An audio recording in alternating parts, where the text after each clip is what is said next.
Oh, hey, what's up, YouTube? Well, here we go. We're going for a drive today in the Blazer. We are going to take a ride out to 380 Auction. 380 Auction is this, what I consider like a closeout store. It's basically a hole-in-the-wall, off the side of the road, I guess steel building, I guess you'd call it, place. It's called 380 Auction. It's on Route 380 and by Pittsburgh, Pennsylvania. And basically what it is it's a place that you can go to get closeout specials from either stores that have closed, or it's almost like a Big Lots or like a Ollie's or something like that, except it's a little bit more warehousey setup on it. It's not as much of a retail front. If you live around the area, you probably know about it, but I've gotten some really good deals on tools and stuff there. We're just on our way out there now. It's as you can see, it's only not even 3 o'clock quite yet, just about 3 o'clock. And as you can see, here we are sitting in traffic. Very typical for this time of day in the Monroeville and Pittsburgh area of Pennsylvania. I often wonder what people do for a living, because it seems as though that there's always traffic, no matter what time of day it is.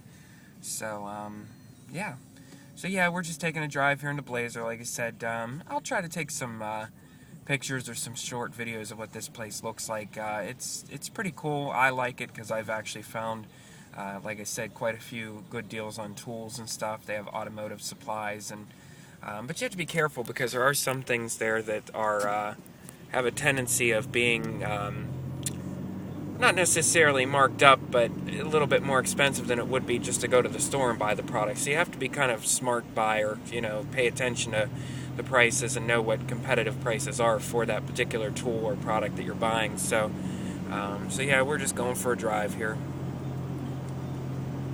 And I only live without traffic, I probably only live less than 8 minutes away from this place. But unfortunately, with traffic and during the day, it's pretty much a given that it's going to take me probably at least 20 minutes to get there instead of 8 to 10 minutes. So, but this is the Blazer during the daylight. As you can see, it's my aftermarket head unit and stuff I have in it.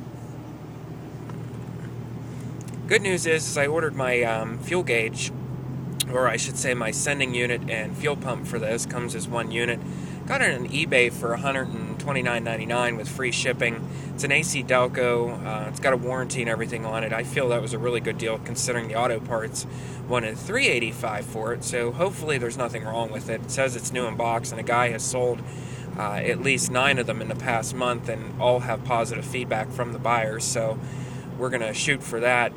Right now, as you can see in my fuel gauge there, it's actually reading pretty close to empty, but believe it or not, I have about 11 gallons of gas in here, so clearly that's not accurate. So we're going to hopefully get that squared away. And I'm sorry for all the vibration, guys. I don't have a tripod or anything. I'm just using my iPhone 3GS 3-core disc. I do plan on getting a camcorder here, a nicer one, little better quality, so that I can start doing some how-to videos. One of the things that I noticed was in the situation of trying to square away getting this fuel pump fixed. As soon as it comes in, I go on vacation next week for a whole week, so I plan on installing it. I'm going to try to do some how-to videos on how to install fuel pump in a 1997 Chevy Blazer 2-door. There's tons and tons of videos out there around similar Blazers, more 4-door models, and 4-door models have the fuel tank actually up on the right passenger side in front of the axle, sort of underneath the rear passenger seat of the vehicle. That's about the proximity of it. And it's got a different pump, a different sending unit, a different size, shape, tank altogether. Can't find a single video on YouTube showing anybody doing a 2-door 97 Blazer style fuel tank or fuel pump sending unit. So I'm going to try to make one. I'm not an expert, obviously. I just do a lot of mechanical work on the side. I've gotten pretty handy with cars just from messing around with them over the years. So we're going to hopefully have a how-to video on how to do that. I'm just going to go, step by step and put together the films and everything, or the individual clips I'm going to put together of how to drop the tank, how to put the unit in, how to tighten it all up, and give you my 2 cents on with my mechanical abilities that I have on. Might help somebody else out there that wants to try doing it themselves and save some money. Can get expensive to have any kind of labor done nowadays. The average shop charges between $85 and $155 an hour, especially more so if you're that, or more so if you're going to a dealership. So I'd love to be able to show others how I've managed to save money over the years tackling these types of tasks myself. So also wanted to update, the last time I did a drive video on this vehicle, I had some front end noise that I had commented about in my video, and somebody replied back saying ball joints.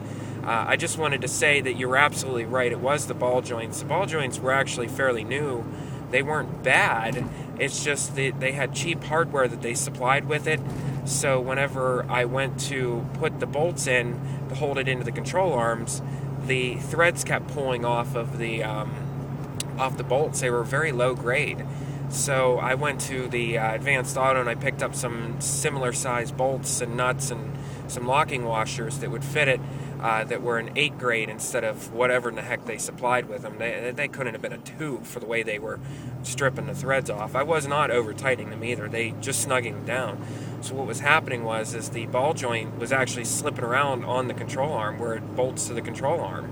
Not where it bolts, or not where the castle nut goes into the steering knuckle, but where the actual ball joint itself mounts to the control arm. It was just sliding all over the place, and I didn't even know it, and that's what was causing all the front end knocking. So the front end is completely quiet. The alignment is pretty much right on now, so all is well. So we're getting ready to approach here. I don't know how much memory I have on here for doing these videos, so we're coming down right now. We just left 286. This is just converted into what they consider State Route 380. And we're actually approaching 380 auction now. It's coming up on our left. Once again, most people don't even know this thing exists. So we're going to start getting our turn signal here on, because we have to cross over a pretty dangerous intersection here. And we should be coming up on it here soon. Boy, this is a lot harder to drive and film at the same time. You don't realize it. So I don't know how well that's showing up. That's the 380 auction right here. So we're going to go ahead and make this turn ever so carefully. And we are at 380 Discount Warehouse. So here it is. This is what it looks like, guys. Like I said, it's pretty much a hole-in-the-wall shed.